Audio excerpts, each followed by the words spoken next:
Guess we're stuck with each other.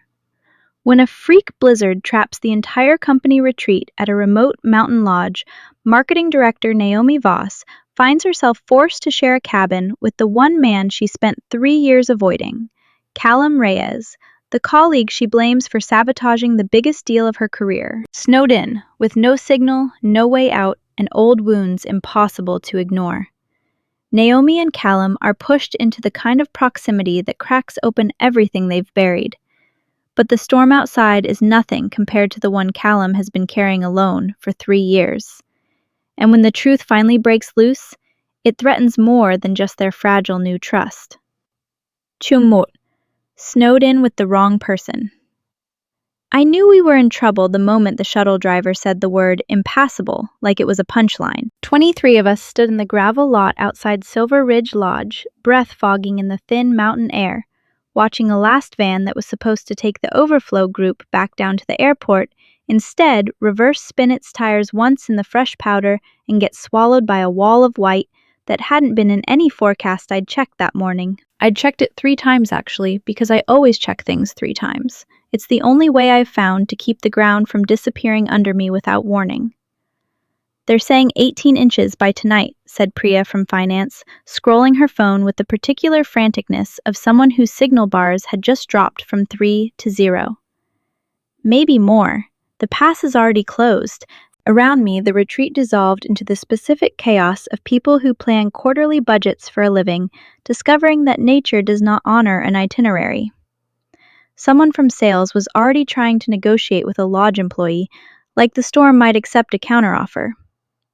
2 people from HR had linked arms and were laughing in that shrill way that means, I am not laughing, I am screaming internally. I stood very still in the middle of it, because if I've learned anything in my 31 years, it's that panic spreads through eye contact, and the last thing I needed was anyone here seeing on my face what I actually felt, which was something closer to dread than surprise.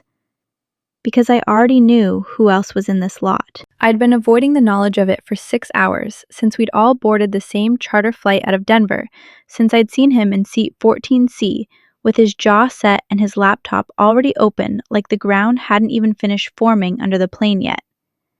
Callum Reyes, head of corporate strategy. The man whose name I had trained myself not to think in full sentences, because full sentences about Callum Reyes tended to end somewhere ugly. Attention everyone.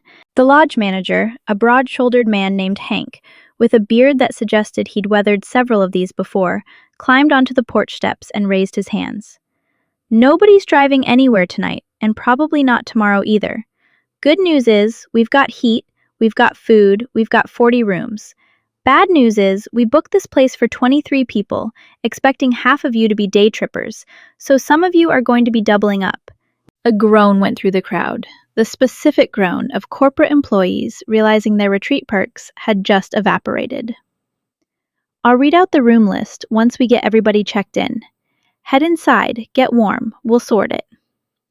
I followed the herd through the heavy pine doors into a lobby that smelled like wood smoke and old cedar. All exposed beams and a stone fireplace big enough to stand in. Under different circumstances, I might have found it charming. Under different circumstances, I might have let myself enjoy the 3 days of forced team bonding I'd been dreading since the invite hit my calendar. But nothing about this week had gone the way I'd planned, starting with the moment I'd learned 2 weeks ago that corporate strategy had been folded into the same retreat track as marketing this year, which meant every single session for the next 3 days had his name next to mine on the schedule. I found a spot near the fire, peeled off my gloves, and tried very hard not to look toward the door. I lost that fight in about 4 seconds. Callum came in, stamping snow off his boots, dark hair dusted white at the crown, a duffel bag over one shoulder, like he'd expected to need only the one bag and nothing more. 3 years hadn't changed the way he held himself, shoulders squared like he was bracing for an argument that hadn't started yet, eyes doing that quick assessing sweep of a room before he let himself relax, even slightly. He used to do that in every meeting we were ever in together. I used to think it made him look like he was calculating an angle. Later I decided that was exactly what he'd been doing the whole time to me. He caught my eye across the lobby for exactly 1 second before he looked away first. That was new. He never used to look away first. All right, listen up. Hank had a clipboard now, and the lobby quieted with the particular obedience of people who'd rather be anywhere else, and knew complaining wouldn't change the weather. We've got single rooms for the senior leadership who booked in advance, and the rest of you are pairing off by whatever's left.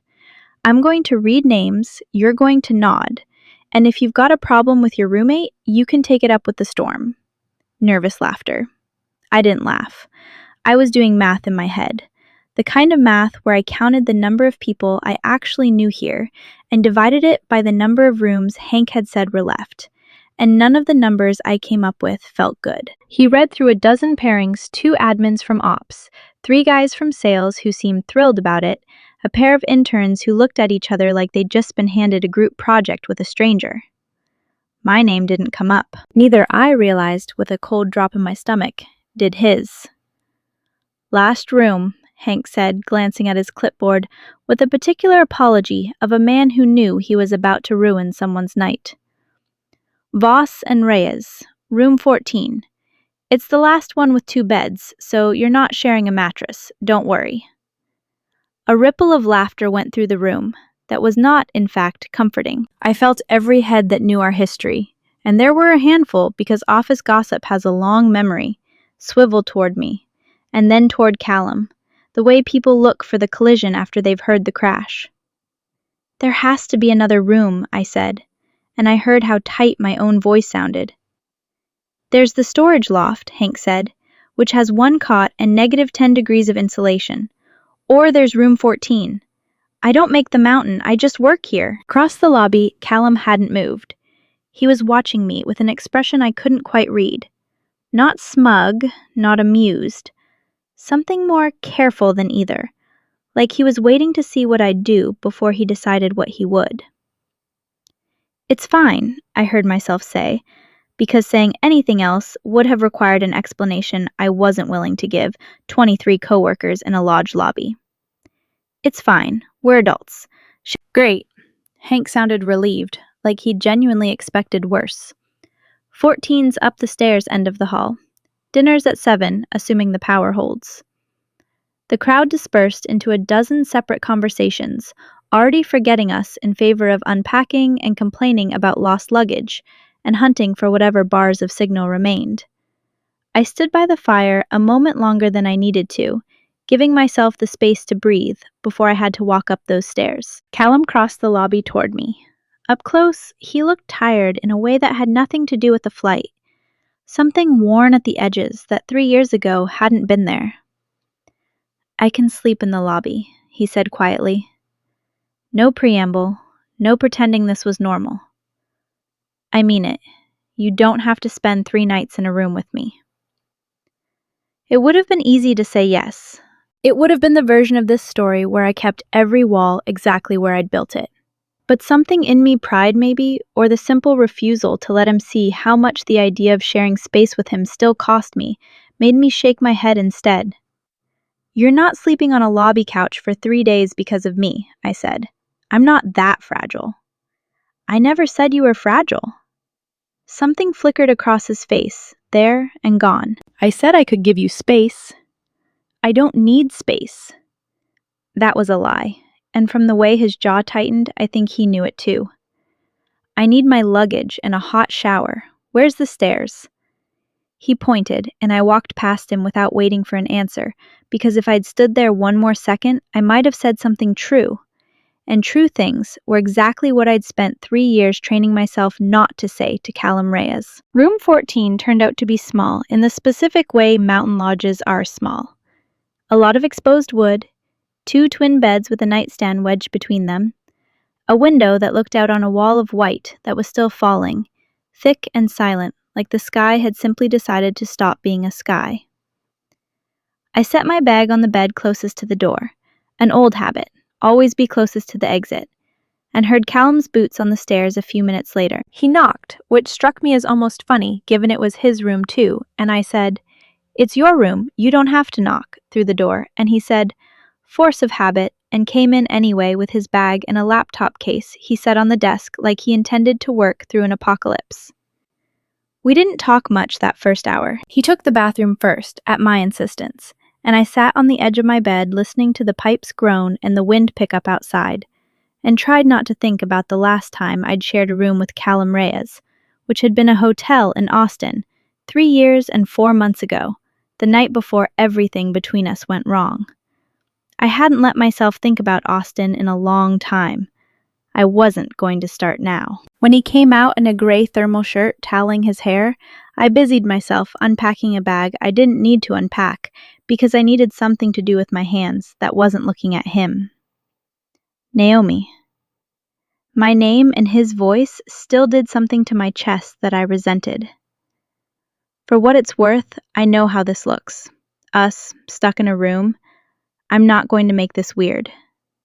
It's already weird, I said, folding a sweater I'd already folded once. It's been weird since you walked into that lobby. Fair.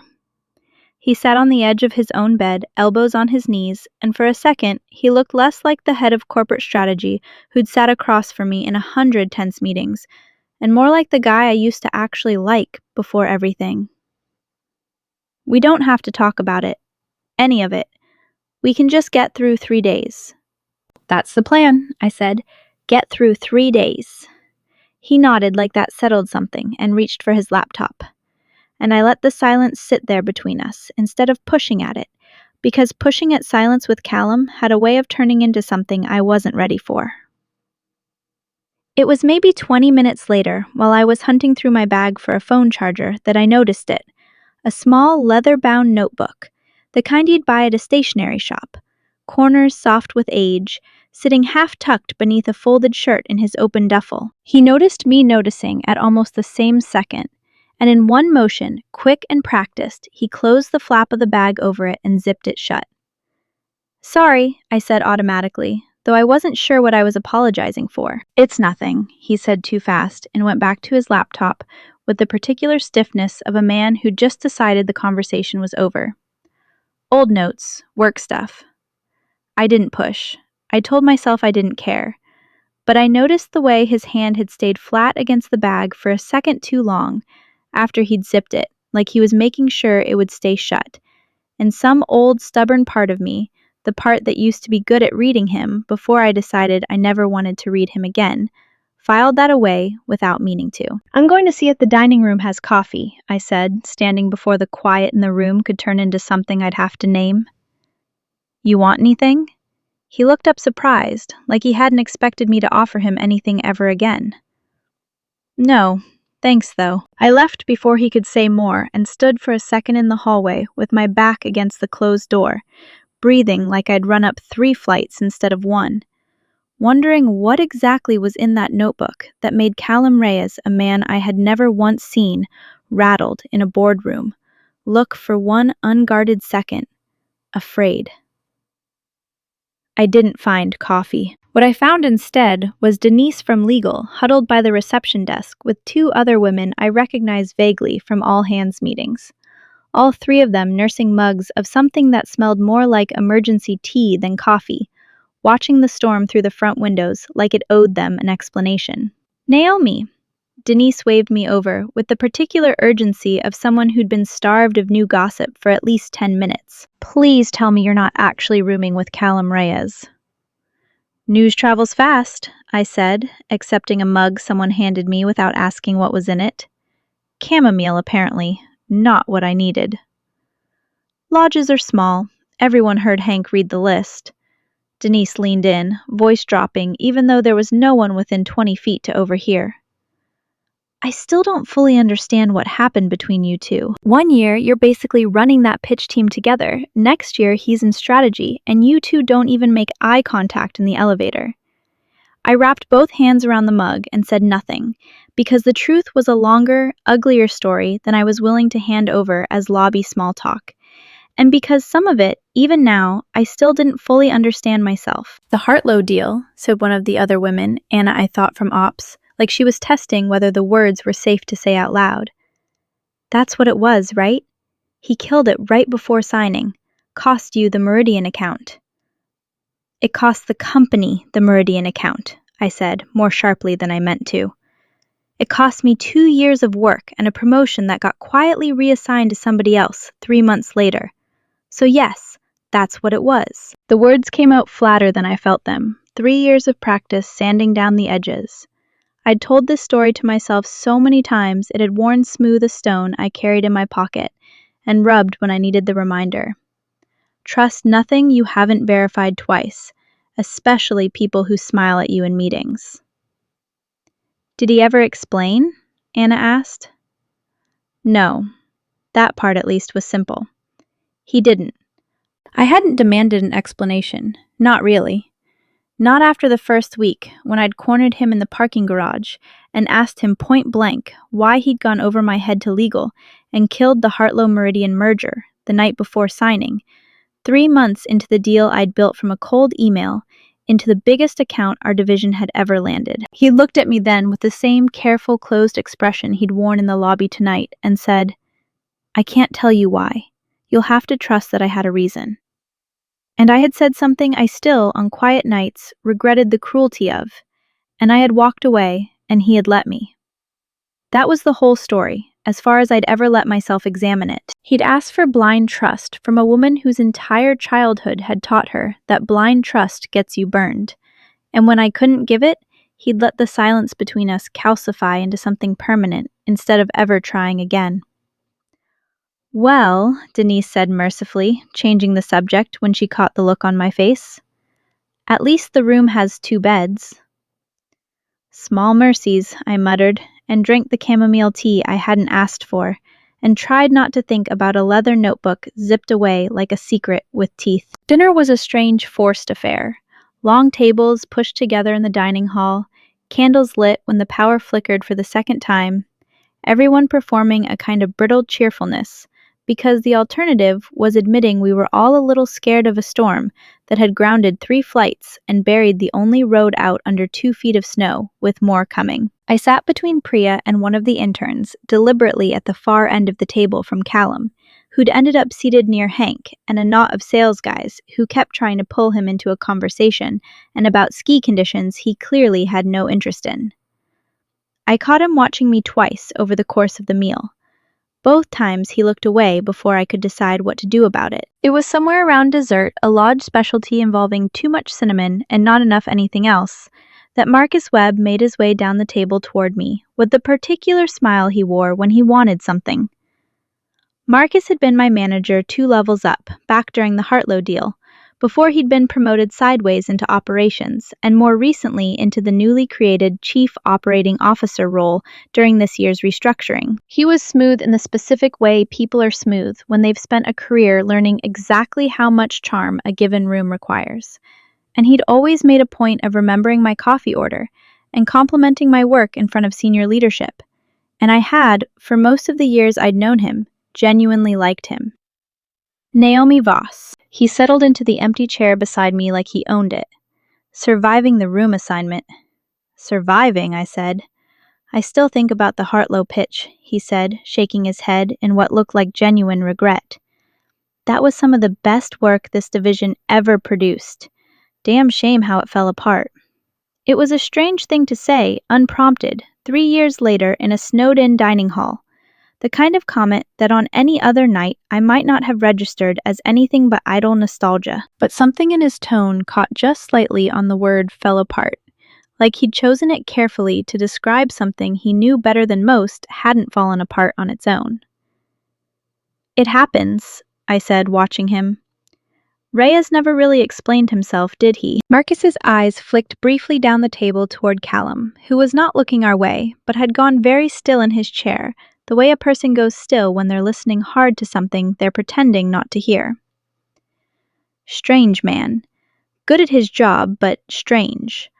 Always been a little too fond of secrets, if you ask me. "You'd know," I said before I could stop myself, and immediately regretted the edge in it, because I didn't actually know what I meant by that. Only that something about the way Marcus said secrets made the hair on my arms rise. Some old instinct I didn't have a name for yet. Marcus laughed it off, smoothly patted my shoulder in the avuncular way he always had, and moved on down the table to charm someone else. and I sat there with my half-eaten dessert going cold in front of me, watching Callum not watch me from 6 seats away, wondering, for the first time in 3 years, whether the story I'd been telling myself about the Hartlow deal had ever been the whole story at all. By the time we made it back up to room 14, the storm had thickened into something that rattled the window pane, and the lodge had gone quiet with the particular hush of 24 exhausted people finally giving in to sleep. Callum was already in bed when I came out of the bathroom, laptop closed, lamp still on, staring at the ceiling like it owed him answers. "You okay?" I asked, because the silence had gone on a beat too long, and some traitorous part of me still cared about the answer. "Fine," he said too quickly, and then, like he'd surprised himself, "Marcus say something to you at dinner." I stopped with my hand on the light switch. "You were listening." "Hard not to, 6 seats away in a room that echoes."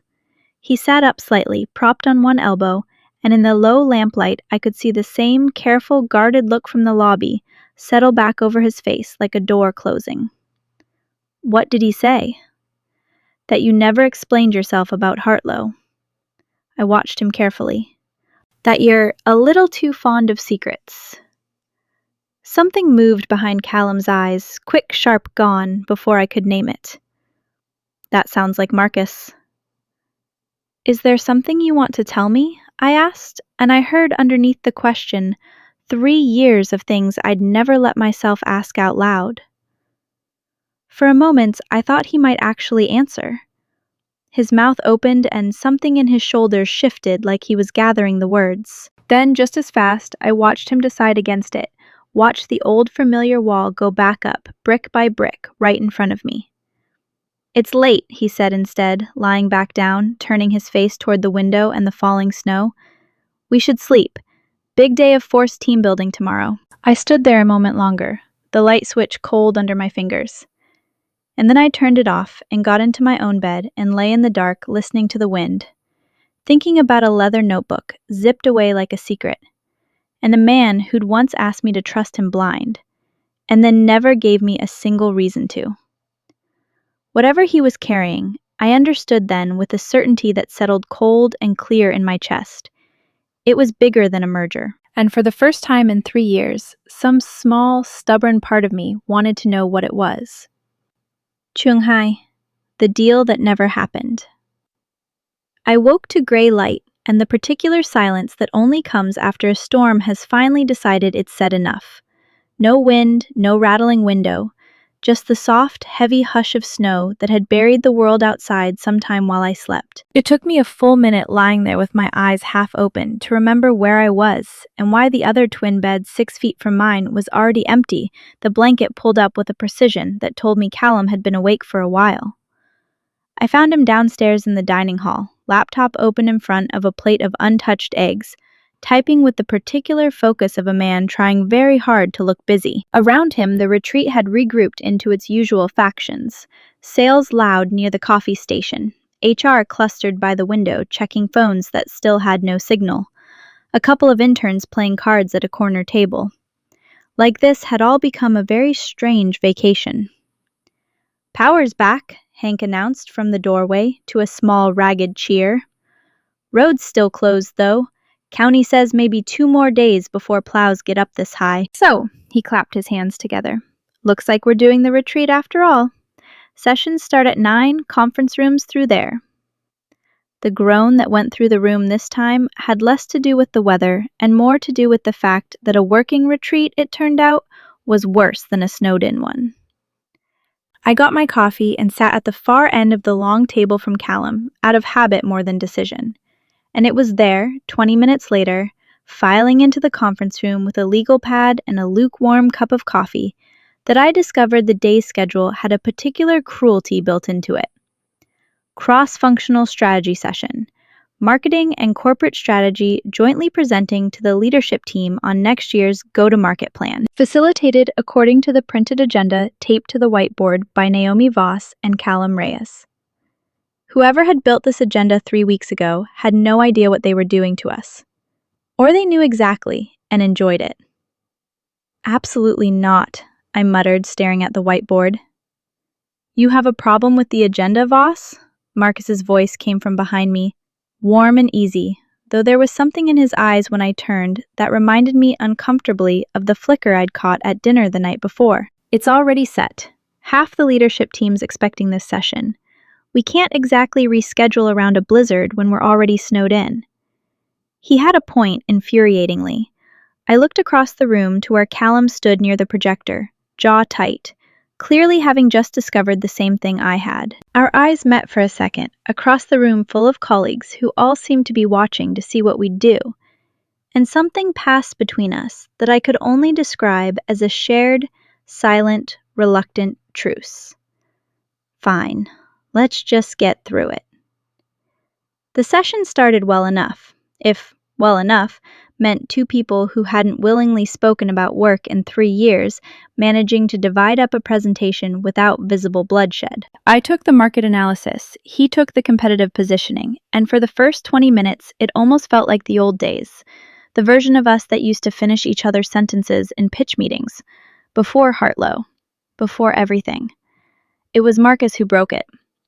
Naomi, he said midway through Callum's slide on Q3 competitive threats, with the mild conversational tone of a man asking an entirely innocent question. Doesn't this remind you a little of the Hartlow projections? The market entry numbers look almost identical.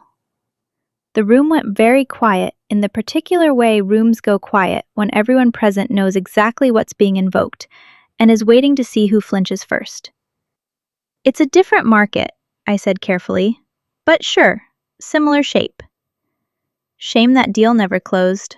Marcus shook his head, the picture of professional regret. That would have been quite a case study for this exact session. Callum, you were pretty close to that one, weren't you? Maybe you can walk us through what actually happened there, for educational purposes. I felt every eye in the room shift to Callum. I felt my own pulse pick up despite myself.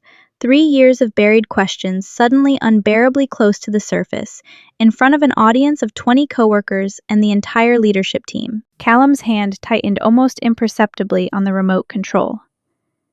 That's not really relevant to next year's go-to-market strategy, he said, voice even controlled in the way I now recognized, with a small, uncomfortable jolt, as the exact same control he'd used the night he told me, "You'll have to trust that I had a reason," and then offered nothing more. Isn't it, though? Marcus pressed, gently smiling. Seems like exactly the kind of institutional knowledge this room could use. Why don't you tell us why you killed it? It was such a strange thing to push in front of this many people, over a deal 3 years dead. And it was in that strangeness, watching Marcus's easy smile not quite reach his eyes, that the same cold prickle from last night's dinner crawled up my spine again. He wasn't asking out of curiosity. He was asking because he wanted Callum cornered publicly in front of the whole leadership team, and I didn't yet understand why, but I understood with sudden clarity that I did not want to be the instrument of it. With respect, I heard myself say, cutting in before Callum could answer, surprising everyone in the room, including myself. We're 20 minutes over on this section, and leadership's going to want time for questions on the actual 2027 plan. We can revisit the Hartlow postmortem some other time if there's appetite for it. Marcus's smile flickered, just barely, something unreadable moving behind it before he inclined his head. Of course, your session, Naomi. He settled back in his chair, but I caught him watching Callum for a long moment after, in a way that had nothing to do with idle curiosity about an old deal. The session limped to its end. Nobody clapped exactly, but nobody threw anything either, which by the standards of a snowed-in mandatory retreat felt like a win. As the room broke for the coffee break, I found Callum waiting for me by the door, something unreadable on his face. You didn't have to do that, he said quietly, once the room had mostly cleared. I know. I gathered my legal pad, not quite looking at him. I didn't do it for you. Then why? I stopped, and for a second I let myself actually consider the question, instead of reaching automatically for the deflection. Because whatever Marcus is doing, I said slowly, it isn't about the Hartlow deal. It's about something else, and I don't like being used as the knife. Something shifted in Callum's expression surprise. and underneath it, something that looked almost like relief. You noticed that too? Hard not to. I met his eyes properly for the first time since the lobby last night. What's going on, Callum? He was quiet for a long moment, long enough that I thought again that he might finally tell me. Then his jaw set, the wall came back up, and he said, I can't, not yet, I'm sorry. The old anger flared quick and hot, familiar as an old bruise pressed too hard. 3 years ago you said almost exactly that, and I never got an explanation after. Not one. You just let me believe whatever I wanted to believe. That wasn't fair to you, he said, and the honesty of it startled me more than an apology would have. I know that. I've known it for 3 years, but it wasn't only my secret to tell then, and it still isn't now. I need you to trust me a little longer. That's the thing, Callum. My voice came out rougher than I meant it to. I don't have a great track record of trusting people who ask me to trust them blind, and then vanish behind a wall the second I need something real. I've been burned by exactly that before, and I built my entire career rebuilding myself after it. So forgive me if trust me a little longer doesn't land the way you want it to. He flinched, actually flinched, something I'd rarely seen him do in 3 years of watching him hold his composure through board meetings and hostile client calls. I know, he said again, quieter. I know what I'm asking. I'm asking anyway. Just a little longer. I left him standing by the door because I didn't trust myself to say anything else that wouldn't come out either too soft or too sharp, and because some part of me smaller and more stubborn than I wanted to admit had noticed that he hadn't denied there was something to tell. He'd only asked for time. The afternoon brought a break in the sessions, and with it the particular restlessness of 24 people who'd been cooped up in a lodge for over 24 hours, with nowhere to go and no signal to distract them. Someone had organized an impromptu snowshoe walk around the property. I declined, choosing instead to find a quiet corner of the lodge library, more of a reading nook really, with 2 worn armchairs and a shelf of paperbacks nobody had touched in years, and try to make sense of the last 2 days. It was there, an hour later, staring at the same page of a novel I hadn't actually been reading, that Priya found me. You look like someone who needs to gossip, she said, dropping into the other armchair without waiting for an invitation. I look like someone who wants to be left alone, I said, but I set the book down anyway, because some company was admittedly better than the loop currently running in my head. Marcus was weird in that session, Priya said, which was annoyingly exactly what I'd been thinking about. Like, weirdly pointed. You noticed, right? Everyone noticed. I noticed.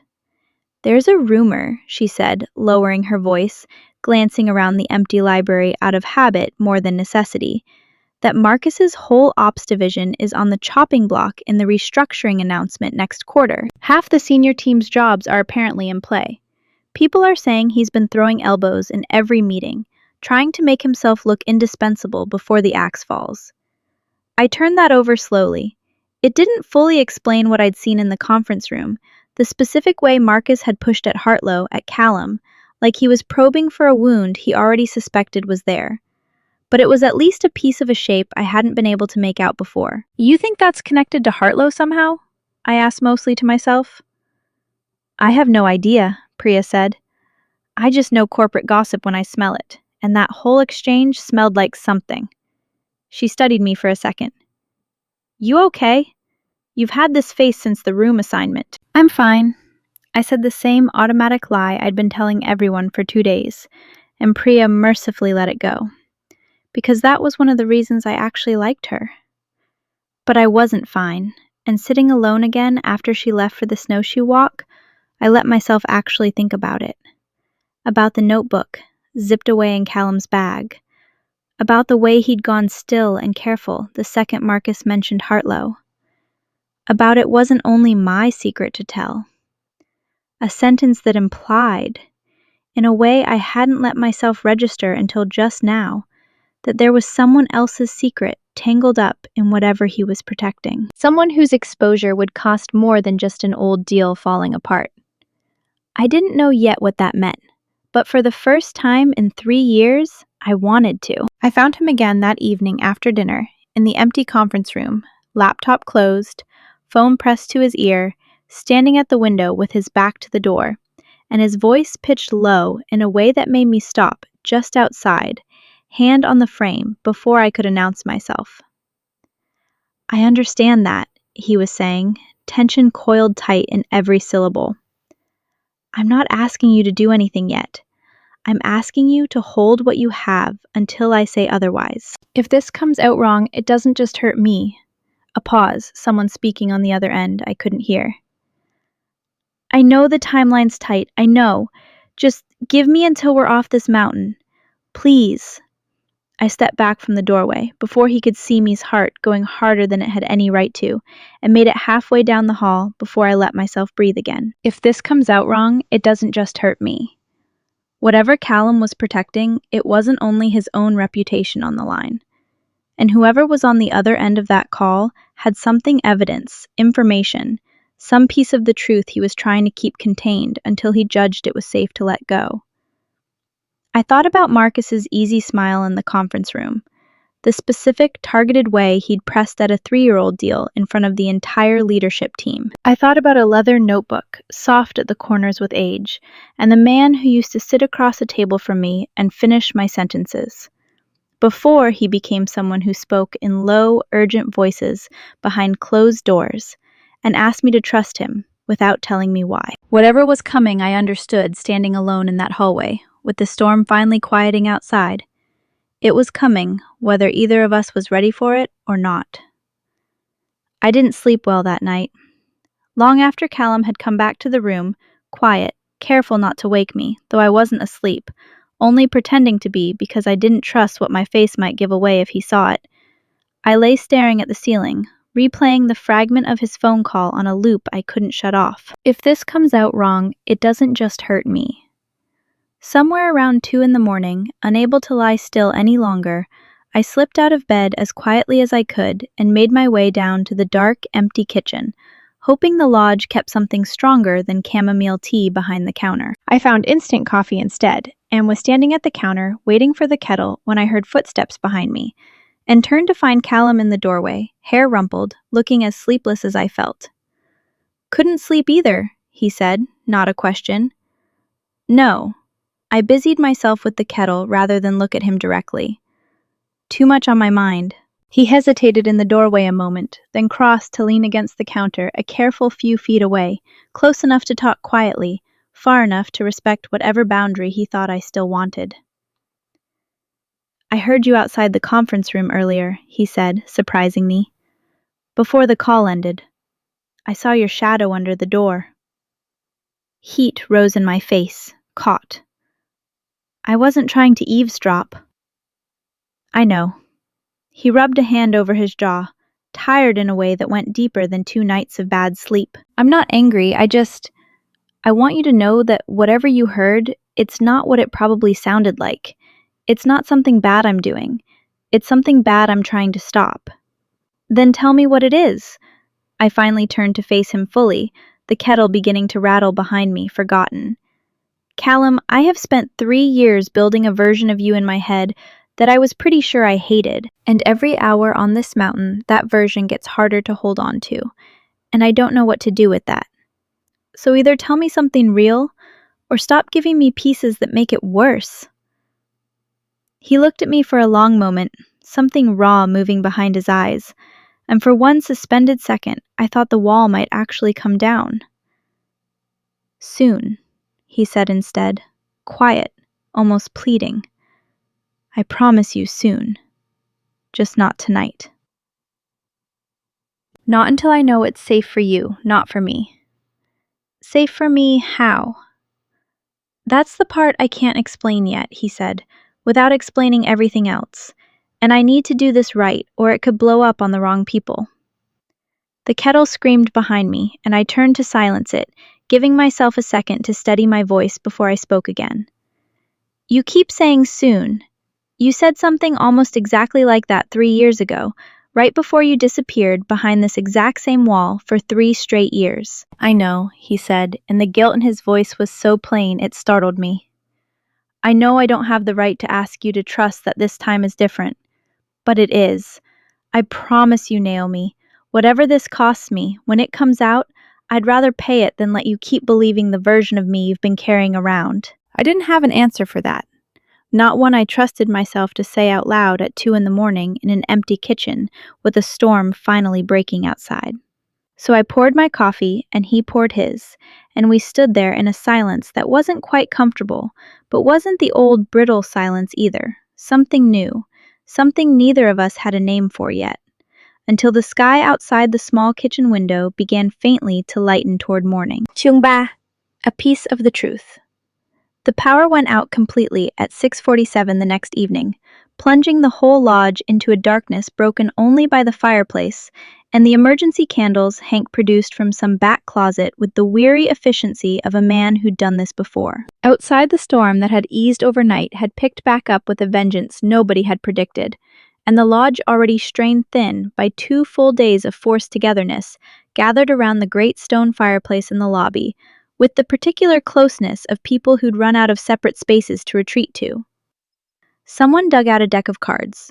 Someone else found an old bottle of bourbon behind the bar and declared it fair game given the circumstances. For an hour, despite everything, it almost felt like the retreat organizers had originally intended genuine, easy laughter stories traded across the firelight. The specific bonding that happens when a group of people survive something together. Even something as small as a power outage in a mountain lodge. I sat near the edge of it, half in the conversation and half watching Callum across the room, where he'd been cornered by 2 of the interns asking earnest questions about career paths in corporate strategy, answering with more patience than I remembered him having 3 years ago. Something had softened in him these past 2 days, or maybe I was only now letting myself see what had always been there, buried under 3 years of armor I'd built as thick as his own. It was during a lull in the card game, when I had excused myself to find a bathroom by candlelight, that I heard his voice, low urgent, coming from the small side hallway near the kitchen. The same low voice I'd heard through the conference room door 2 nights before. "Can't keep sitting on it," he was saying.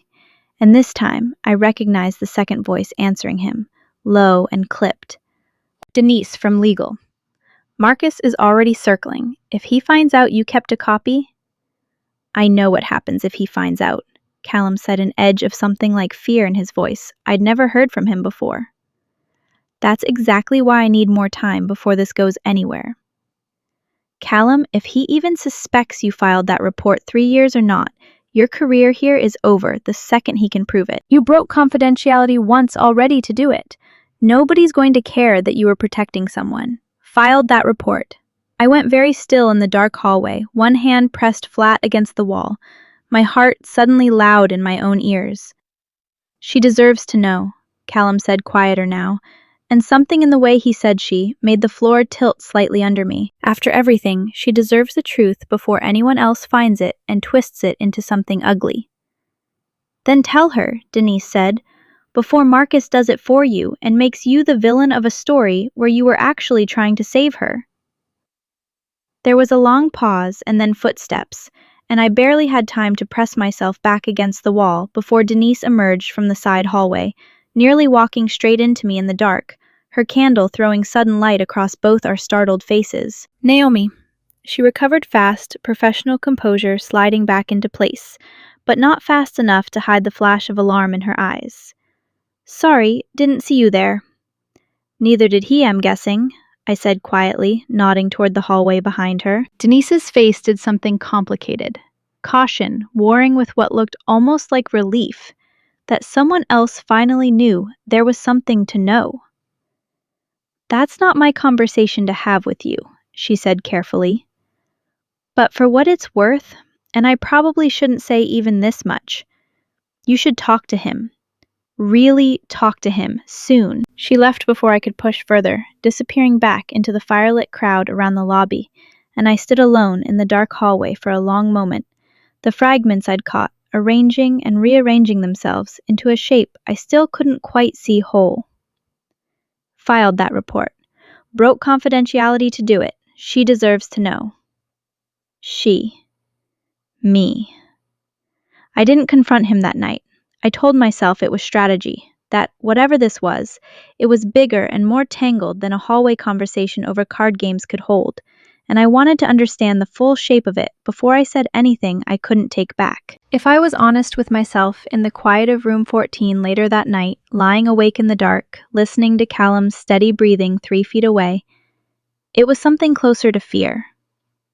3 years I'd built a version of events I understood, a wound I'd learned to live around. If that version was wrong, I didn't yet know who I'd have to become to hold the true one instead. The power came back sometime before dawn, humming the lodge back to life in increments. The refrigerator in the kitchen kicking on, a light down the hall flickering awake. And I woke to it with the strange, disoriented sense of having slept less than I'd meant to and dreamed more than I remembered. At breakfast, the mood in the dining hall had shifted subtly in a way I couldn't fully name. The particular texture of a room where more than one person knows something is coming. Marcus was at the head of the table, holding court with the leadership team about the restructuring announcement scheduled for the following month. His voice pitched a shade louder than necessary, performing confidence the way a man performs it when he's worried someone in the room might contradict him. "Big changes ahead for operations," he was saying, to a murmur of polite, uneasy interest. "Streamlining mostly, making sure we're lean going into next year."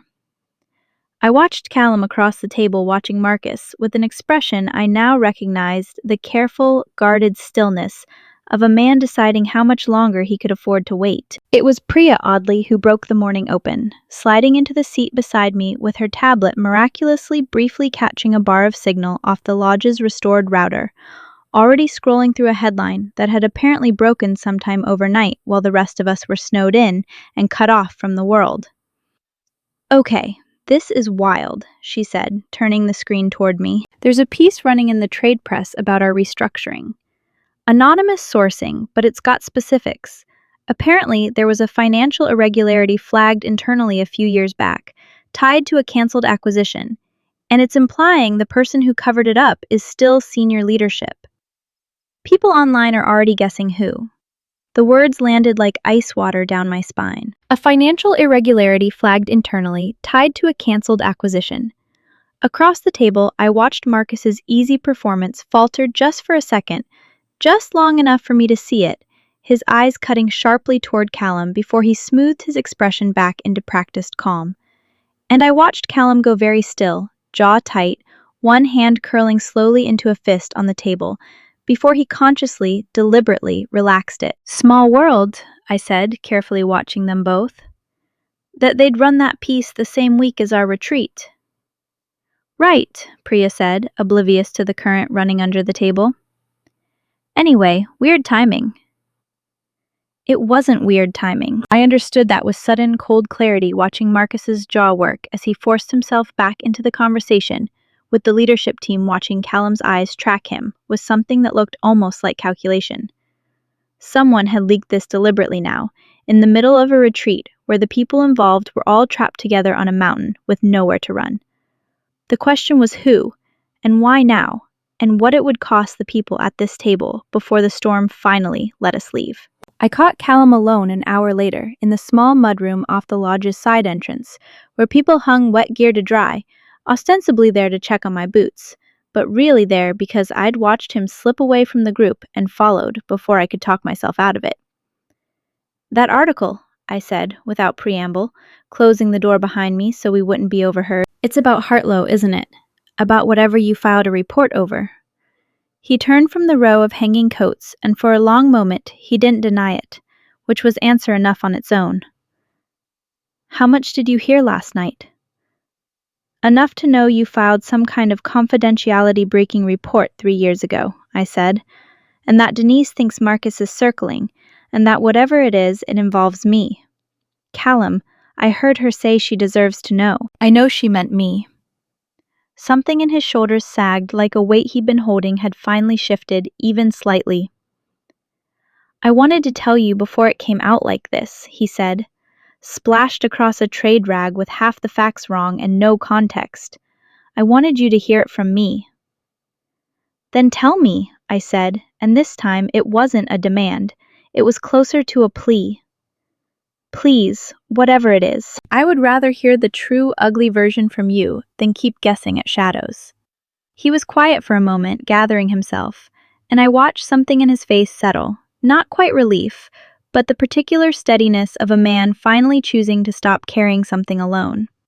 3 years ago, he said slowly, a week before the Hartlow-Meridian merger was set to sign, I found financial discrepancies in the Meridian books during due diligence. Numbers that had been quietly restructured to hide a shortfall enough that if the merger had closed, it would have exposed our company, and specifically the deal team that signed off on it, to serious legal liability. Not just reputational, legal. The kind of thing that ends careers. And depending on how it played out, could have ended more than that. That's Callum. That's not what I was told happened. I was told the deal fell apart because of a due diligence disagreement and that you killed it out of ambition, he finished quietly. I know what you were told, because the person who told everyone that version was the person most responsible for the discrepancies in the first place, and burying my real reason for killing the deal was the fastest way to make sure nobody looked too closely at where the numbers had actually come from. The floor tilted again, worse this time. Marcus? Callum nodded, slow, careful, watching my face like he was bracing for the impact of what came next. I found evidence that Marcus had personally signed off on falsified financials to push the deal through faster to hit a bonus target tied to closing it before year-end. If I'd let it sign, and it had come out later, which it would have, these things always do, you would have been the deal lead of record. Your name would have been first on every document tying our company to it. I couldn't let that happen to you. So you filed a report, I said slowly, piecing it together, even as my chest ached with the shape of it.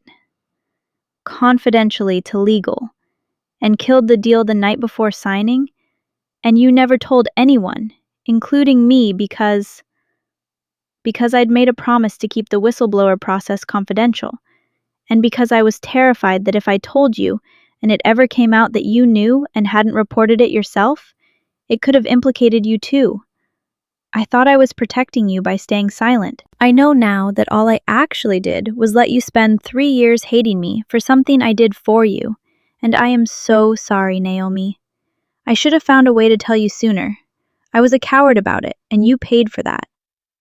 I stood there in the small, cramped mudroom, 3 years of carefully constructed anger cracking open all at once, and underneath it, worse, somehow than the anger, was the specific, disorienting grief of realizing I'd spent 3 years punishing a man for saving me. Why now? I managed finally. Why is this coming out now, this week, on this mountain?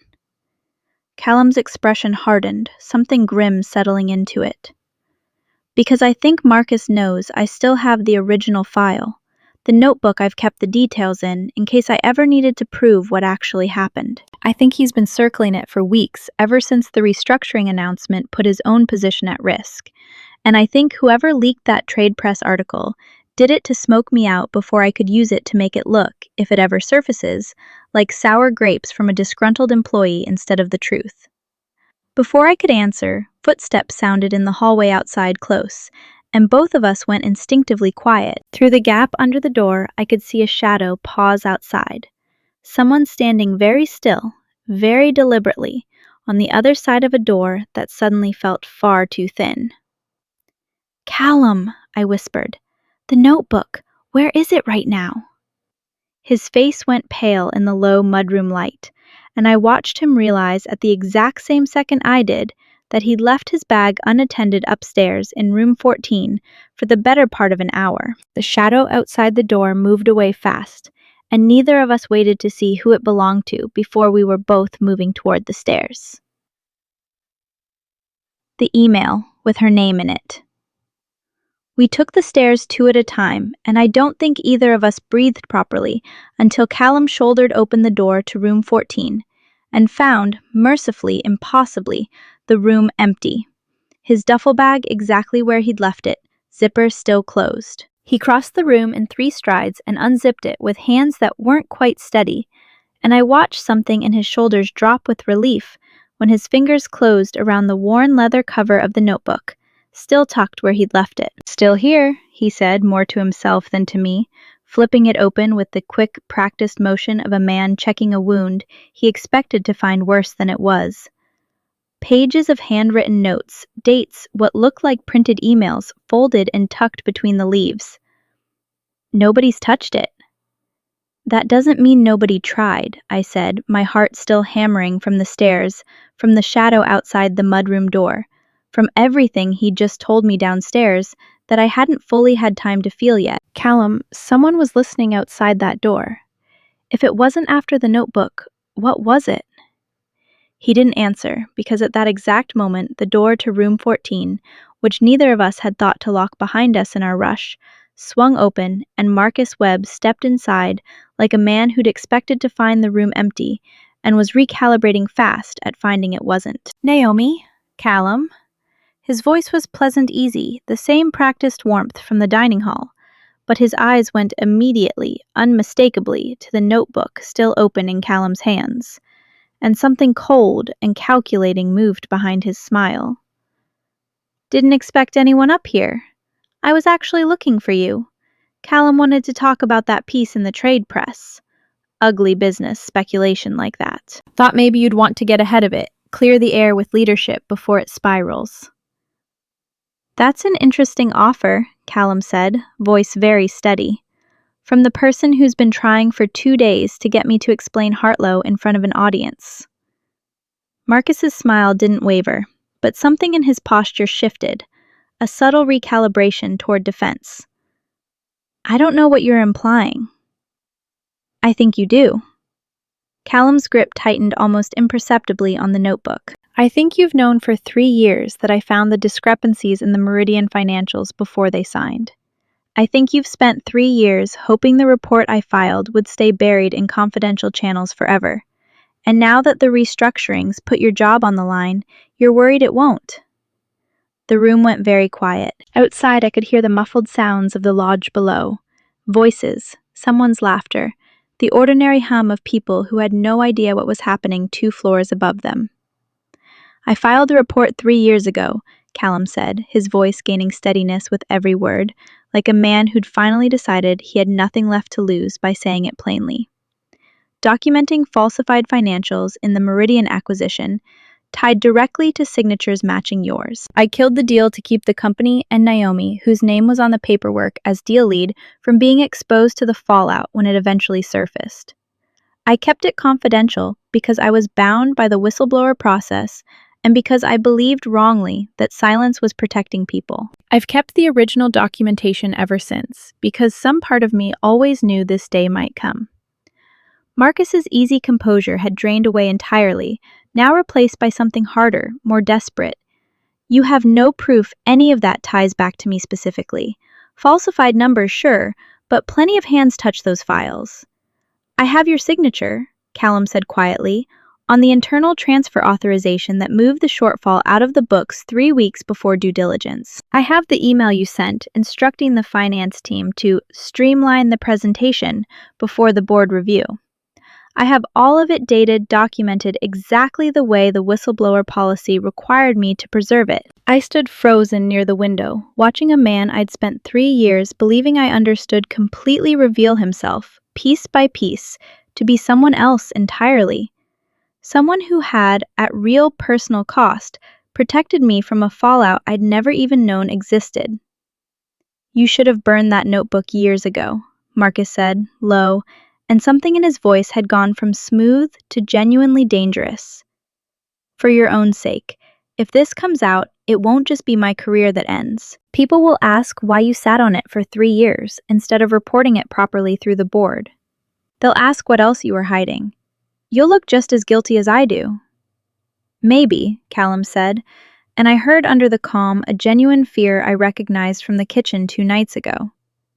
But I'd rather answer for 3 years of silence than let you cost anyone else what you cost Naomi.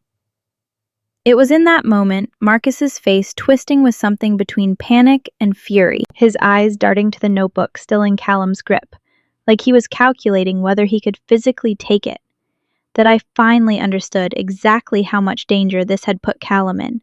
Not hypothetically, not in some abstract corporate sense, but right now, in this room, with a man who had spent 3 years hiding something serious enough to falsify financial records over. Marcus. I stepped forward, deliberately putting myself into the space between them, my voice steadier than I felt. Whatever you're thinking about doing right now, think very carefully. There are 20 people downstairs. This isn't going to disappear because you want it to. For a long, taut moment, nobody moved. Then Marcus's shoulders dropped, some of the fight draining out of him, replaced by something colder and more calculating. You think this ends with you exposing me and walking away clean? He said, and his voice had gone quiet in a way that was somehow more unsettling than his anger. You broke confidentiality protocol to file that report in the first place, Callum. You held on to documentation you were supposed to surrender to compliance the moment the investigation closed. Whatever I did, you're not walking out of this with clean hands either. I'll make sure the board sees it exactly that way.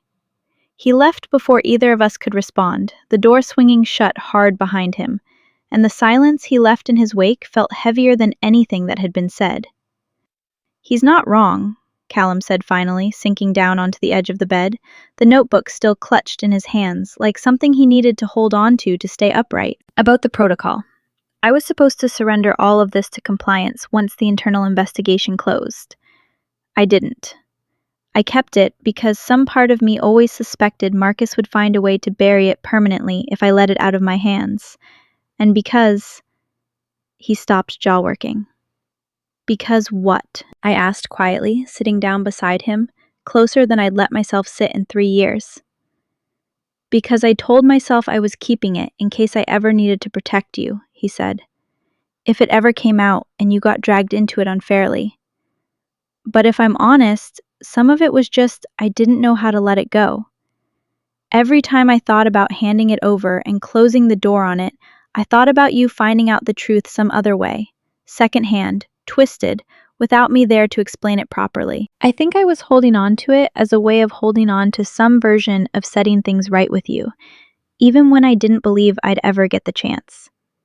The admission sat between us, raw and unguarded, in a way I hadn't heard from him since I realized, with a small ache, since before Austin, since before everything went wrong. You could lose your job over this, I said. Not just your reputation, actual disciplinary action for holding on to documents you were supposed to surrender. I know. He looked at me then, steady despite everything. I've known that for 3 years. I decided a long time ago it was worth it if it meant the truth existed somewhere whole, in case it was ever needed. I just didn't expect needed to mean this week, on this mountain, with you standing 3 feet away, watching me hand my career over to the man who tried to bury it. I reached out before I'd fully decided to, and closed my hand over his where it rested on the notebook's worn cover. He went very still at the contact, like he was afraid to move and break whatever fragile thing had just opened between us. 3 years, I said quietly. 3 years I told myself a story about you that made you the villain because it was easier than admitting I didn't understand what had actually happened. I'm sorry, Callum. I should have pushed harder. I should have trusted that there was more to it instead of walking away the second you couldn't hand me an easy answer. You had every reason to walk away, he said. I gave you nothing to hold on to. That's on me, not you. Outside, the sound of raised voices drifted faintly up from the lobby, below. Marcus's voice sharp and controlled, even at a distance, talking to someone urgently. Whatever came next, I understood. Watching Callum's jaw tighten at the sound of it was already in motion, and neither of us had any way of stopping it from here. He's going to the board, I said. Tonight, probably, or the second the road clears. He's going to try to spin this before you can. Probably. Callum closed the notebook slowly, deliberately, like a man steadying himself before a fight he'd known was coming for 3 years. Which means I don't have the luxury of waiting for the right moment anymore. I need to get ahead of it, get this documentation to legal and to the board directly, in writing, before Marcus can twist the narrative into something that buries both the truth and me along with it. Then let's do it, I said, surprising myself with the certainty in my own voice. Tonight, together. Not because you need saving, because I'm not letting you carry this alone anymore. Not after everything it already cost you to carry it for me. Something moved across his face, disbelief, and beneath it, a hope so raw it made my chest ache to look at directly. Naomi, don't, I said softly. Don't talk me out of it. I spent 3 years being angry at the wrong person. Let me spend the next few hours being useful to the right one instead. He looked at me for a long moment in the fading afternoon light coming through the small window, snow still falling steadily outside, the whole mountain hushed and white and indifferent to the storm breaking open inside room 14. Then slowly he nodded and reached for his laptop, and I reached for my own.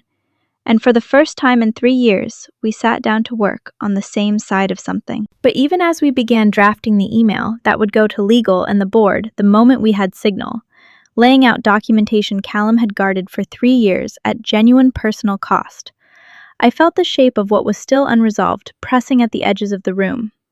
Marcus downstairs, already working the angles. The accusation he'd thrown at Callum about broken protocol, which wasn't untrue and wouldn't simply disappear once the truth about Meridian came out. And underneath all of it, the real question neither of us had said out loud yet, even if the truth won. What would it cost Callum to have kept it hidden this long? And would 3 years of silence be enough in the end to undo everything good this week had finally fragile and unfinished begun to build between us? The notebook sat closed on the desk between our 2 laptops, worn leather catching the last gray light of the afternoon, holding inside it a truth that was at last about to stop being a secret, and a cost still uncounted that neither of us yet knew how steep it would turn out to be. Chungnam, what the storm left behind. The plows reached the pass 2 days later, and by the time the first county truck ground its way up the mountain road, the story had already outrun the storm. Marcus had gotten to the board first, a hastily arranged emergency call the night after our confrontation in room 14, in which, according to what Denise told me afterward with grim satisfaction, he'd tried to frame Callum's confidential report as an unauthorized breach of protocol, an employee who'd overstepped his role and sat on sensitive material for personal reasons. It might even have worked if Callum hadn't gotten our documentation to legal 4 hours before Marcus's call went through, time-stamped through 3 years of quiet, careful preservation, laid out in a way that left very little room for spin. Still, the board meeting that finally happened 10 days after we all made it off that mountain was not the tidy vindication I'd naively hoped for. It was called for a Thursday afternoon in the glass-walled executive conference room on the 40th floor, the kind of room where every voice sounds too loud, and every silence sounds like judgment. And both Callum and Marcus had been asked to attend in person. I hadn't been invited. I went anyway. "You don't have to be here," Callum said quietly, finding me in the hallway outside the conference room 20 minutes before it started, dressed in the kind of dark, careful suit a man wears when he's about to be judged. "This part isn't yours to carry. It became mine the day my name ended up on those falsified documents," I said. "I'm not asking permission, Callum. I'm telling you I'm staying." He didn't argue further, though I saw something in his face soften at the stubbornness of it. And when the board's general counsel finally stepped out and said they'd allow a limited number of witnesses, given the material's direct relevance to me, I walked into that glass room with my head up and sat 2 seats down from Callum, close enough that our hands could have touched on the table between us, though neither of us reached for it. Not yet. Not with 11 board members watching.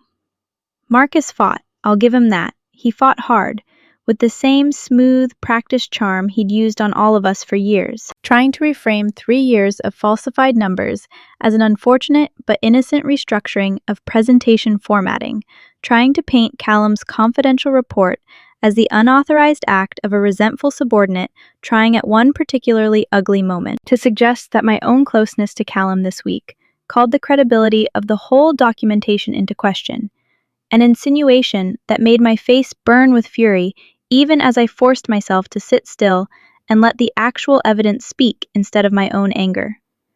But the evidence laid out methodically by legal counsel over the better part of an hour, Marcus's own signature on the transfer authorization, the email instructing finance to streamline the presentation before the original board review, the timeline that showed unmistakably deliberate concealment rather than innocent error was not the kind of thing that survived close examination. I watched, seat by seat, around that glass table, the room's collective certainty shift slowly and then all at once, the way trust does when it finally has somewhere solid to land.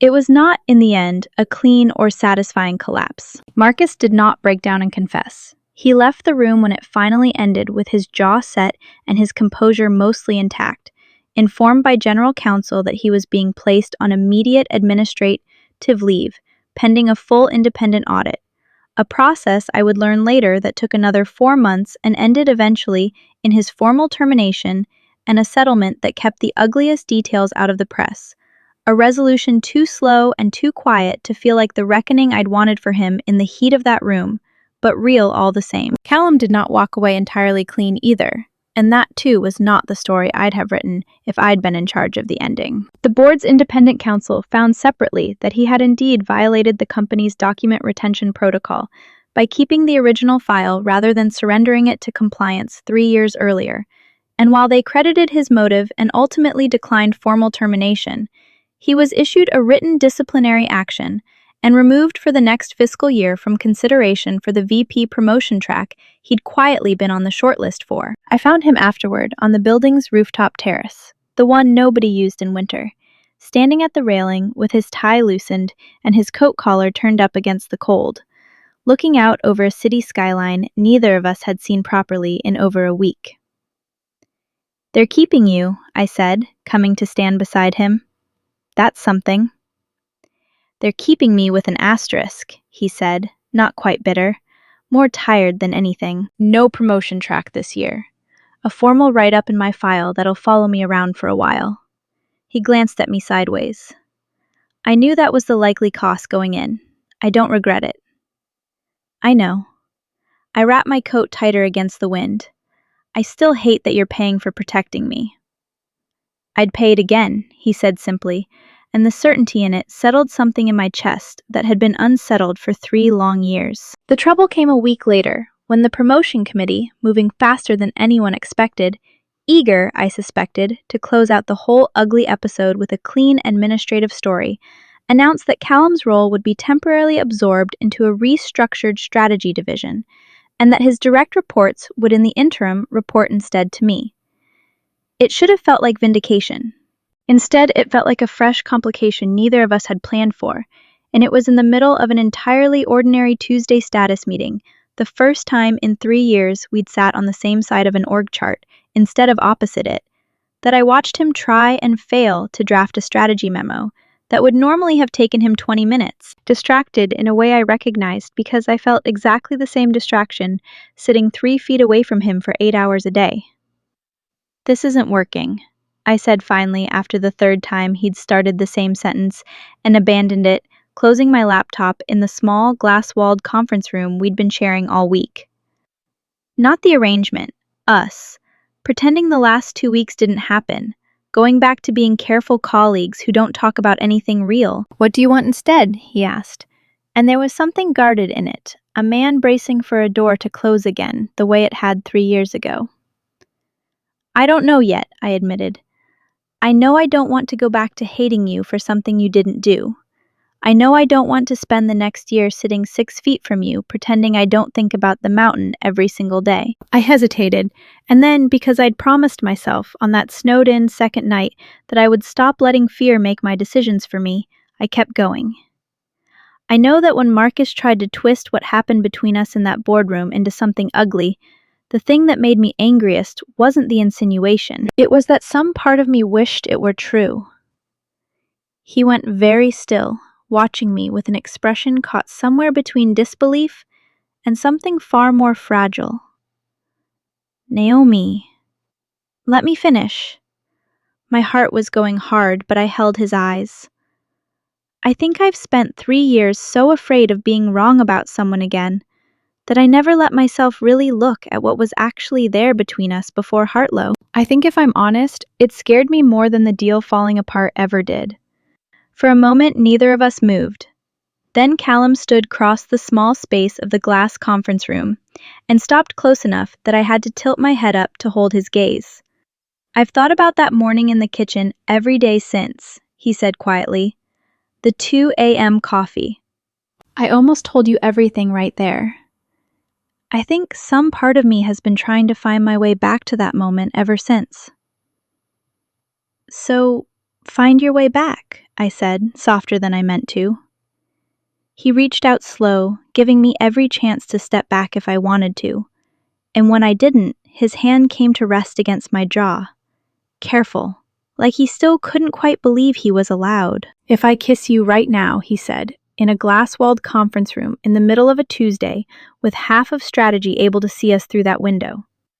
"Then half of strategy is going to see something real for once," I said. "Instead of 3 years of two people carefully avoiding each other in the hallway." He laughed a real laugh, low, and surprised the first one I'd heard from him in this office in longer than I wanted to count. And then he kissed me, careful and certain, all at once. And I felt 3 years of walls I'd built, stone by stone, finally come down, without a single one of them costing anything at all. We broke apart to the sound, muffled through glass, of at least 2 people in the open floor plan outside, audibly gasping, and Callum rested his forehead against mine, laughing again, quieter this time. "That's going to be all over the building by lunch," he said. "Good," I said. "I'm tired of secrets." It was 3 weeks later, on a Saturday that had nothing to do with work at all, that we found ourselves back on a mountain, a different one, smaller, closer to the city, with a cabin Callum had rented for the weekend, that I suspected, from the careful way he'd chosen it, had exactly 1 bed. We spent the morning clearing a fallen branch off the cabin's small back deck, working side by side in companionable quiet. And it was there, hauling the last of the wood into a pile by the fire pit, that he stopped watching me with an expression I was slowly learning to read, as clearly as I'd once thought I could read the version of him I'd built out of 3 years of silence. "I keep thinking about that first night," he said, "in the lodge, what you said when Hank read the room list." "That it was fine," I said. "That we were adults." "No." He shook his head, something warm moving behind his eyes. "After. When I offered to sleep in the lobby, and you said you weren't that fragile." He set down the last log, closing the distance between us. I think that was the moment I let myself hope even a little that this might not end the way I'd resigned myself to believing it would. "And here we are," I said. "Snowed in again, technically, if you count the 6 inches on the ground." "Guess we're stuck with each other," he said, echoing my own words back to me from that first freezing lobby, and I felt the whole arc of the last month settle into something that, finally, after 3 long years, felt like it had landed exactly where it was supposed to. "Guess we are," I said, and meant it in every way the words could hold. And when he kissed me this time, there was no glass wall, no audience, no storm forcing our hands. Only 2 people who had finally stopped running from the truth, choosing deliberately and without a single secret left between them to stay.